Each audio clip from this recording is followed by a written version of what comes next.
Mel, everybody, I'm Cantonese Cat. Hey everybody, Cantonese Cat here. There's this guy out there called Great Masby. I wouldn't say he's great. I'd say he's okay. He does pretty good work, like pretty good. He's got a pretty big presence over here on X, and he also has a YouTube channel on TGM Trading. His handle on X is MattHughes13. I'm just gonna play one of the video that he has come up with. I'm gonna basically come up with a reaction in terms of what I think. But I'm gonna let him talk for now. There's no way for him to defend himself, so I'm just gonna go ahead and let him talk, and I'm gonna try to talk over him, just like I did last time. This previous resistance zone, this orange line going across all the way, was resistance, and now it's looking like it's trying to flip to support. But there is some similarities to it. So we can see that right here, price came back down to test it as support and went higher.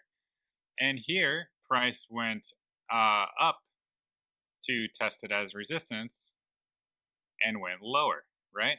And now what we can really see is on this part right here could be similar to this part right here, where it did go above the resistance line for some weeks. And so the possibility of this support not holding and going below for a few weeks is possible. So let's just see what kind of percentage that is from the line to the top. It's about maybe 12%, right? So if we went 12% down from here, it would be what price? 12%. It would be roughly about 53,700, maybe somewhere around there, right? So when we look at GAN, is there anything that lines up with the GAN chart to match this 53,000? No, there is not, right? But if we put on the Fibonacci extension or Fibonacci retracement tool, we can see clearly what sits at 53,000 from the high back in 2021 to the low down here in 2022. We can see that 53,500-ish, maybe just rounded down to 53,000 because price loves the wick through, right?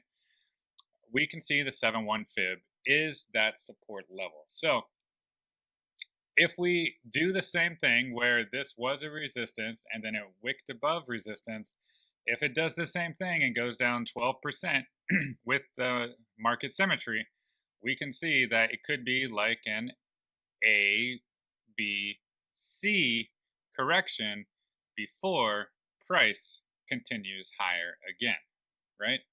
So everything is lining up perfectly for this to happen so far, but we need to see where this week closes. So All right, he's talked enough. I'm just want to basically go through one thing here. If it's perfect market symmetry, first of all, he's made really good points. I think it's always great to think in the consideration of what the downside risk is, right?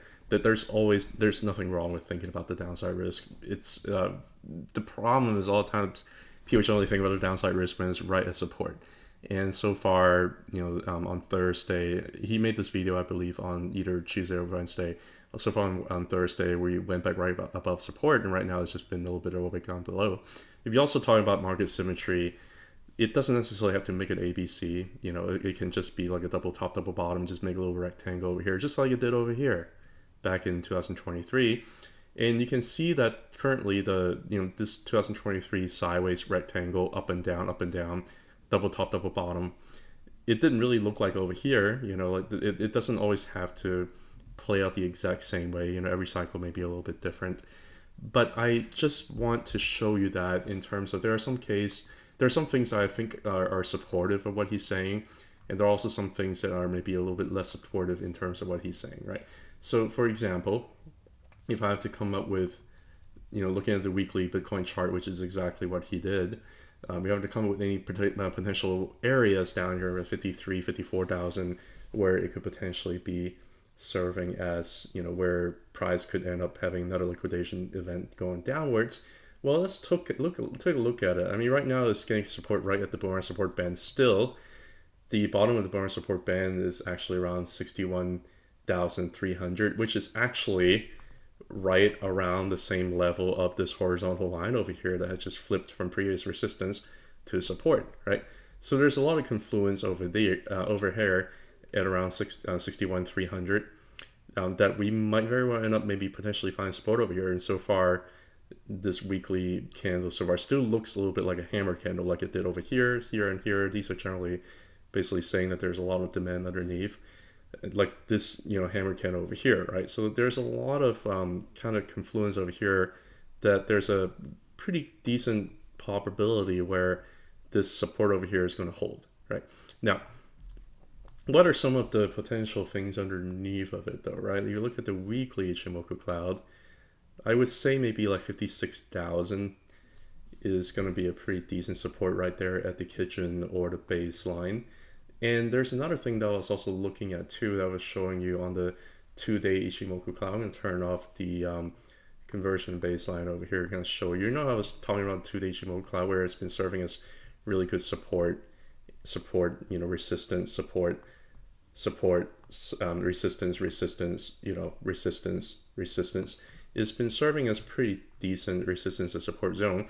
Right now, I just kind of dip into the middle of it.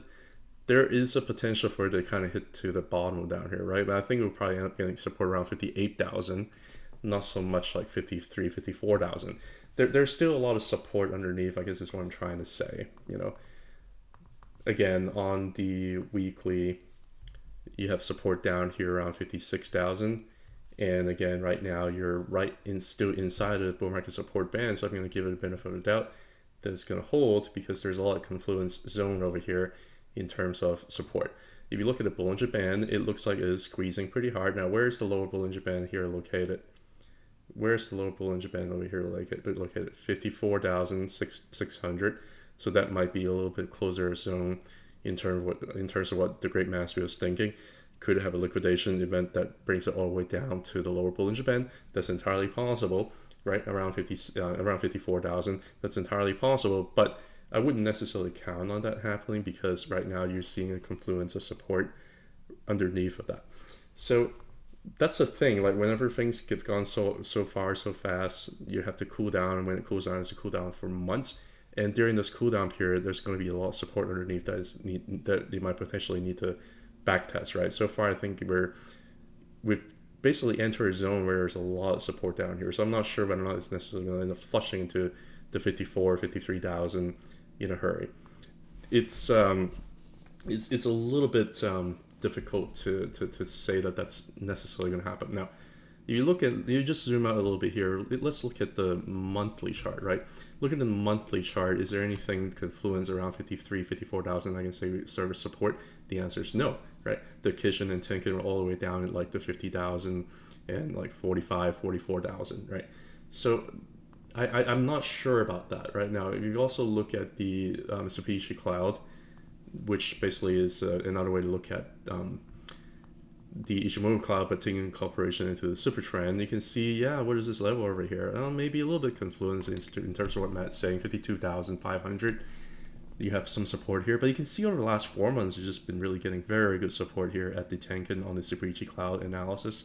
It's just been serving as very, very good support over here, and it's just been basically consolidating sideways on declining volume. So I think that it wants to go higher, might be the next step. And even now, if you just look at the volume, I just take up all of these fancy indicators over here, you just look at the volume by itself, this downtrend over here is a very much of an exhaustive move.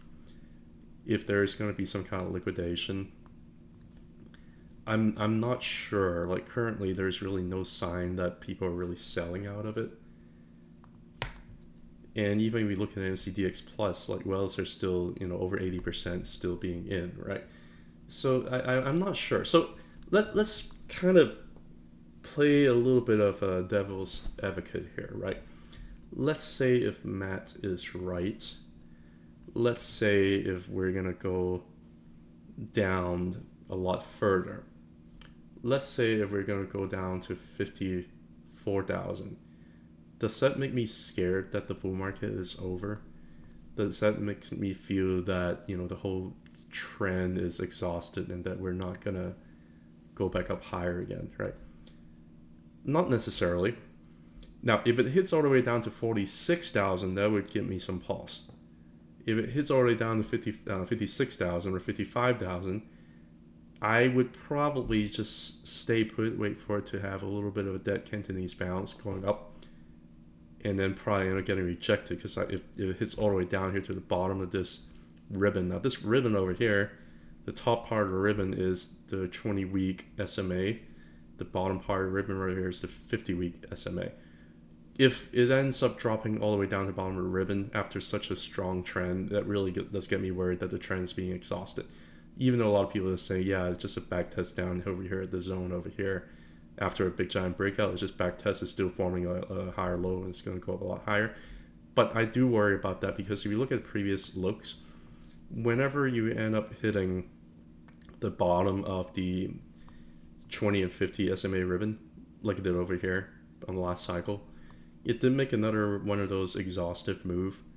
So I would probably end up, if I was caught up here, I'd probably end up holding, and I would wait for that exhaustive move for it to bounce on the bottom of this ribbon, and then I'd probably end up, just kind of selling somewhere up here. This is a pretty, classic look because most likely it's going to make up another exhaustive move, and then it's going to break down again because the ribbon's going to get a lot weaker throughout this sideways move here for a very, very long time, right?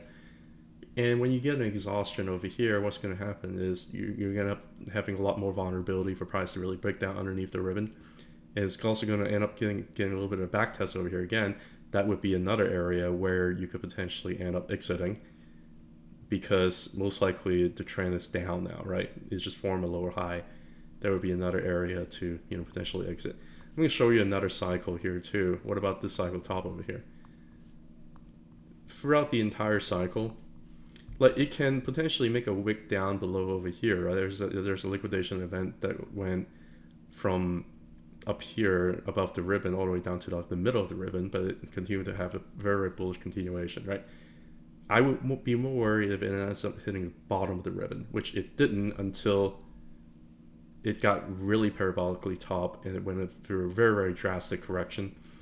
And it really tested the bottom of the ribbon like 3 times before breaking underneath of it. And it back tested a little bit. Now, if it breaks underneath the ribbon and you're still not exiting yet, on the back test you should probably sell, right? So basically what I'm trying to say here is right now there's not really any major reason to get concerned because we're still on the very, very close to the upper part of the very, very thickened, very, very upsloping SMA ribbon for the 20 and the 50 week, right? Last time it dipped below, it just kind of got stuck in the middle and it just ended up getting pushed back above and went a lot higher. So even if it dips all the way down to like 54, 53,000, like what Matt's saying, I think it's most likely still going to be a bull trend, right? Now, I probably won't get that concerned unless the price goes back down to like 46,000. But if it does, I would probably really be starting to worry that hey, maybe I need to look for some kind of exit plan. Whereas a lot of influencers out there are like, oh, don't worry, just buy 46,000. It's going to go back down there, and when it goes back down there, it's going to be a good buying opportunity. And you're going to ride up there. It's going to go up to like 6 figures from there. If it goes down to 50 for like 46,000, I don't think so. I'm telling you, I don't think so. So and I also don't think it's going to get down there because like why would the whales be spending over like a year and a half trying to accumulate Bitcoin just to have the cycle being in right here when things are not really getting kick-started yet. I'm going to show you a lot of things in terms of why I don't think that the bull market has really even like see the big part of the media part of it. But I do want to say I am watching for a warning sign. If it touches the bottom of the ribbon, I'm going to wait for it to get bounced. I'm going to exit. That's what I'm going to do. There's no reason to think that that's going to be the case because the ribbon's thick and we're just right up here and we're finding support still here at the bull market support band. And Matt was just saying that this is a pretty important level over here around 61,300, right? And right now price is above that. It's just a wick. So that's one thought. The other thought would be, I'm going to try to get out of this ribbon over here. The other thought would be, do you think that this cycle is over or do you think that we're still early cycle? I would say if you look at others, like one thing Matt was saying that you have to have, potentially an ABC because of market symmetry, right? I'm not sure about that because I'm already seeing ABC correction that has already happened. If you look at the cryptocurrency total market cap excluding top 10, you can see that ABC has already happened. Like this is a very, very nice ABC. And sometimes you can have some Elliott wave sideways price action, like these expanded flat kind of thing. It would just kind of go sideways, form a box before going higher. I'm actually okay with this potentially being a consolidation zone without necessarily forming a classic ABC before going up higher. Another thing to look at too is if you look at the monthly chart, a lot of the things that we generally look at to see whether or not the parabolic bull trend has even started, even though people think that we've gone through a parabolic bull trend because price has gone from like 16, 15,000 all the way to like 73,000, 74,000, and people think that we might have gone through the bull market already. I think that this is like a double top situation. Before price breaks out to all-time high is always going to be a double top. The double top formation really should be called whenever price goes back down a lot lower, right? But before price breaks out, it's always going to be a double top. Like this is a triple top right here until it's not, right? Um, Bollinger Band. Has Bollinger Band completely expanded like it did for the previous cycle and the cycle before that and the cycle before that and the cycle before that? No. The Bollinger Band is just kind of starting to expand a little bit and starting to squeeze a little bit because price consolidated sideways for about 4 months. So that, I don't think we're quite there just yet. Now, the other thing too, if you look at Ichimoku Cloud here on the monthly, you just had a bullish cross. It just happened about 5-6 months ago. Right. After bullish cross, usually things keep on going up for like at least a year, year and a half. After bullish cross over here, things kind of kept going for another like 2.5 years, right? We just had a bullish cross that happened here about like 6 months ago. So I think most likely there's going to be a lot more bullish continuation. Plus, you don't just break above the Ichimoku Cloud on the monthly on high volume just to end the cycle right here. That doesn't make a whole lot of sense, right?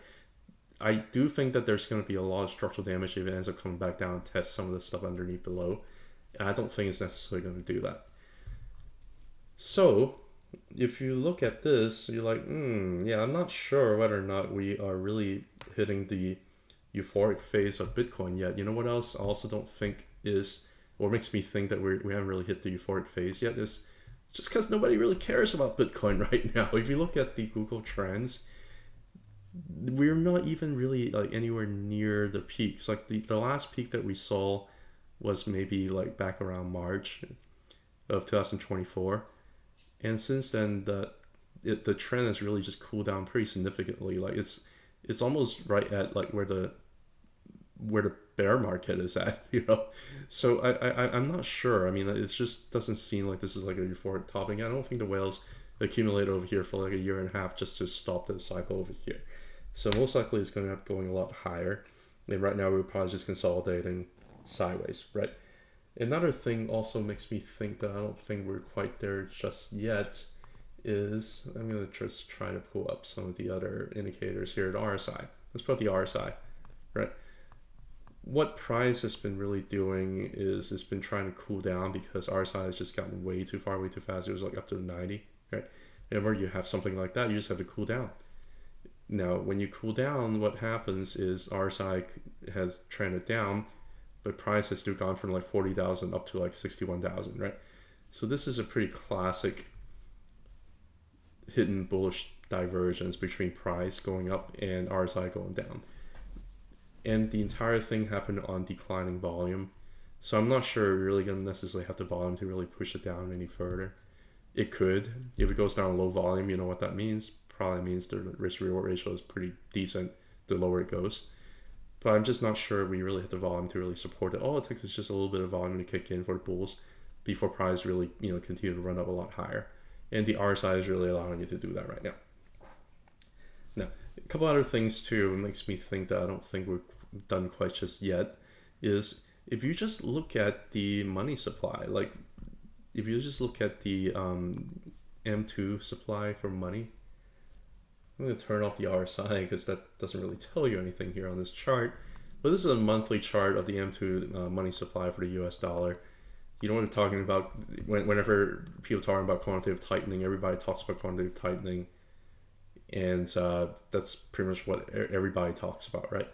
But whenever you start to have a stop of quantitative tightening, when you already have a bull trend in terms of money supply in the US coming go back up again for the last 7 months now, really 8 months now. Nobody really talks about that. We have restarted quantitative easing. We're printing money again. You have increase in global liquidity between April to May. What has Bitcoin done so far? It's just been consolidating between April and May. It's just been consolidating between April and May. I think it's just waiting for a big move to happen. But the global liquidity is entering that. It's entering the system right now, and Bitcoin is going to be where you're going to end up absorbing a lot of the global liquidity. Not to mention, like, you really have like a proper altcoin season yet. Generally, for a cycle to be over, the whales are going to try and make as much money as they can. They're going to try to rotate into either altcoins, or they're going to try to ride during the early cycle into a strong stock like MSTR, MicroStrategy, or Coinbase, right? I made a video about this yesterday. I think this is still early cycle, not late cycle, because you look at some of the leverage play for Bitcoin. If you look at, for example, you look at MicroStrategy. What has MicroStrategy done over the last few weeks, and what has it done this week so far? This week so far, if you look at MicroStrategy over Bitcoin chart, just basically tell you that MicroStrategy really has been outperforming Bitcoin for quite some time. I'm just going to show the SMA ribbon again, 20 week, 50 week, forms a very nice green ribbon. Really been telling you that MicroStrategy has really been outperforming Bitcoin for pretty much for like a whole year now, right? And it doesn't look like the trend's stopping anytime soon, because right now this ratio, the MSTR over Bitcoin ratio, is above this very, very thickened ribbon. Looks like the trend wants to push up higher. What has it been doing over the last 5 weeks? Looks like we just over in this week over here, we just had a bullish engulfing candle for the last 5 weeks. If this week closes like this, if we close tomorrow like this on MSTR, you're gonna have a bullish engulfing candle that engulfs the last 5 candles. Like, this is an absolutely bullish development. It looks like MSTR wants to run a lot higher, and when that happens, it really makes me wonder whether or not this is really the end of the bull trend, right? Because what happened during the last cycle, right? The last cycle really peaked at around, I would say around like November 2021, right? But MSTR really peaked around February 2021. From February 2021 to November 2021, what were you seeing on Bitcoin? You're seeing late cycle, right? So I think we're still in the early cycle, because the green ribbon still doesn't look like it wants to stop anytime soon. It wants to keep pushing MicroStrategy higher relative to Bitcoin, right? What's another play for Bitcoin that might be a little bit of a leverage play, or just cryptocurrencies in general? It might be a little bit of a leverage play, right? Coinbase. You believe the Coinbase over Bitcoin chart? You can see that you have a very nice green ribbon, and it's just been serving as support. Push this, Coinbase over Bitcoin ratio to keep pushing up, right? So it looks like it wants to make Coinbase outperform Bitcoin again, and we just kind of backtest the ribbon here again, forming a very nice symmetrical triangle, waiting for a big move to come. And because the green ribbon is pushing this ratio up, most likely Coinbase, really maybe over the next few weeks or so, like a couple months max, like Coinbase is going to outperform Bitcoin by a mile. That's what I'm seeing, and these are early cycle behaviors. These are not late cycle behaviors. So I just wanted to express these things to let you know that I think there's enough confluence down here at the 61,300 for me to really be more bullish at the Great Matsby's support zone right around 61,300. If price dips down below, if I'm wrong, great. We get to buy longer. If it dips down further to the 43, 44, 45, 46 zone, I might be looking to potentially exit the market. That's my message. You never hear me being bearish. I get bearish too. I look at these things and I try to make the best out of it. But so far, I'm just not seeing a reversal of this Bitcoin bull trend. Anyway, thank you so much for listening. I actually think that Great Matsby does really great work. I think that he is entitled to use the word great, and I'm entitled to use the word cat. So, anyway, thank you so much. Have a good one. Bye.